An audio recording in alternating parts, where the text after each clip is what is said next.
Hi, welcome back to the VK Online Education Training course. The subject of this lesson is conditional judgment. Before judging the conditions of use, we must first have a basis for judgment.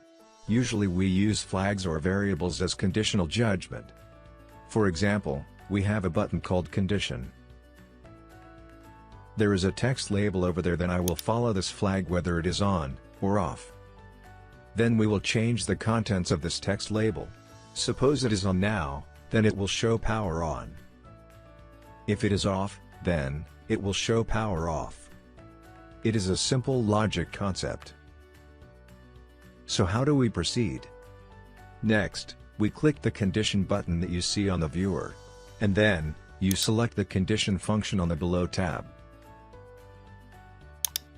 On the second step we will see a lot of options available for us to choose, in which the flag is used to do condition judgment for the flag. The variable is used to do condition judgment for the variable. How can we use it? For if conditional judgment, we can imagine it as if a flag is in a state now that has its condition fulfilled. What should it do next? If you put an action, it will do the action. If not, it will continue to use else.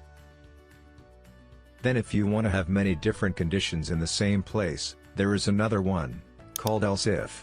You can add the first, second and third conditions in it. We will show you some example.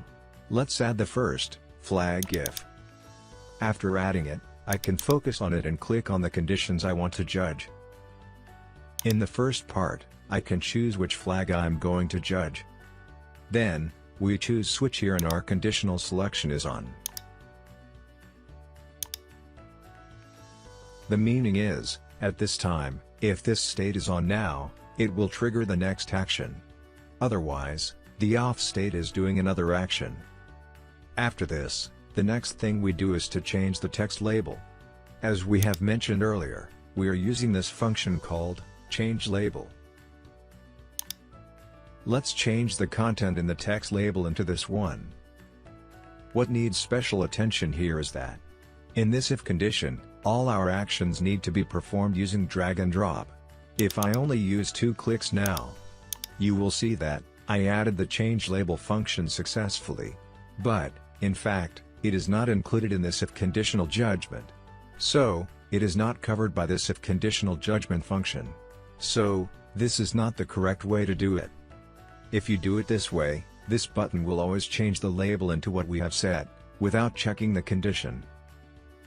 This is not what we want. Now, I will first delete this action. I want to remind you once again, that all of our condition actions are performed using drag and drop. Please remember, that I want to drag it onto the conditional expression of this if. In this way, you will see a line here. It means that the change label command is in this if. It's within the range of conditions. In other words, when the flag is equal to the on state, it will execute the change label. This action only trigger if this condition is met. Then, we change the parameters in the change label. As we mentioned earlier, we changed it to power on.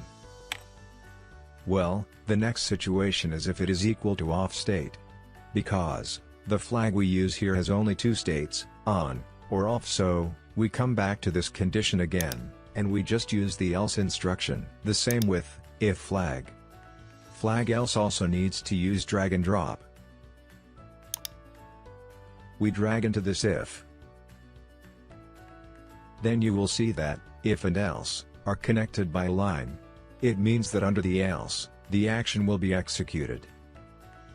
So, we can drop another action that we want to execute. Then, we also need to put a change label action into it.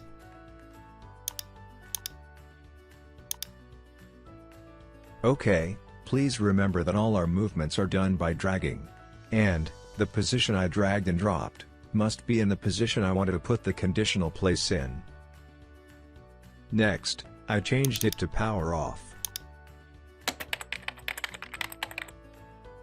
Please remember that what we want to select is ID based.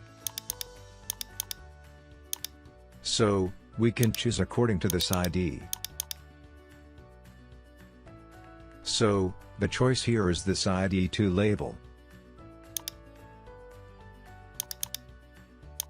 OK, then we upload the program to the VK controller.